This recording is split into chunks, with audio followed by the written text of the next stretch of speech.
What is going on, guys? It is JJ here, back with another international footballing video, this time for the Euro 2020 qualifiers. Today we just watched Spain versus Sweden. Spain absolutely dominating Sweden, which is, may I add, a team that obviously made the World Cup round of 16.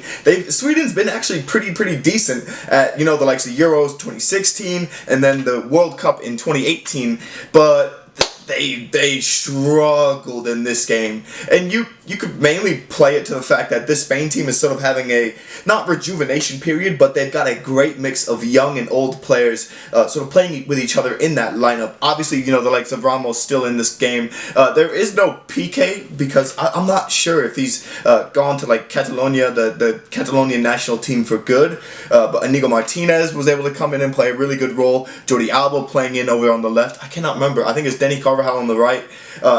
Danny Parejo finally getting into the lineup as the center mid, and then that starting lineup. I mean, Asensio coming in, played really well, obviously from the start to the finish. Alvaro Morata subbing in, I think, for Asensio in this game. Rodrigo playing really well as well in this contest. But Spain didn't really need it. I mean, they got 2 goals from the penalty spot, one from the Sergio Ramos, and the other one from Alvaro Morata himself after he came into the game. And then another, a third ball tucked in away at the 87th minute just sort of sealed the game. There was never really, I guess, any big chances for Sweden to capitalize on what was happening, between them and Spain. Sweden had 1 shot on target this whole game, guys. And I think here's the most dumbfounding thing. Sweden had just about none of the ball. They had none of the ball. Spain passed the ball nearly 4 times more than they did. Nearly 4 times. Isco, Parejo, I think Sergio Busquets was playing in this game as well. I think Santi Cazorla as well made an appearance in this game. That midfield, the midfield of Spain was just passing around Sweden like they weren't there. And now, I do feel for Sweden to some degree because they were holding out for the longest time. Spain weren't really breaking through by any means. Spain always has that sort of finishing touch. They always usually find that finishing ball, but their strikers haven't really been the best in these past couple of years. So essentially, Sweden was just going to wait it out. They're gonna sit in that low defensive block, just wait for Spain to just continue, batter shots at the goalkeeper and just continue to deflect them off. But Spain, 24 shots, 7 on target.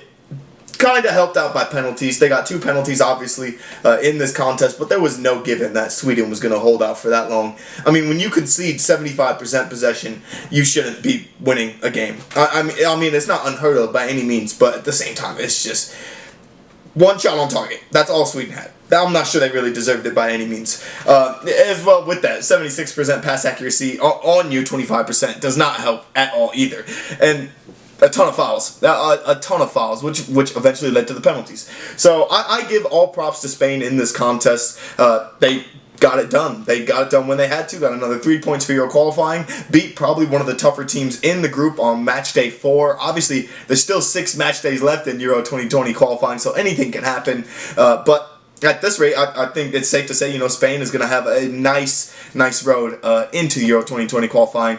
But you guys should let me know your thoughts down in the comments below on Spain beating Sweden in Euro 2020 qualifying 3-0.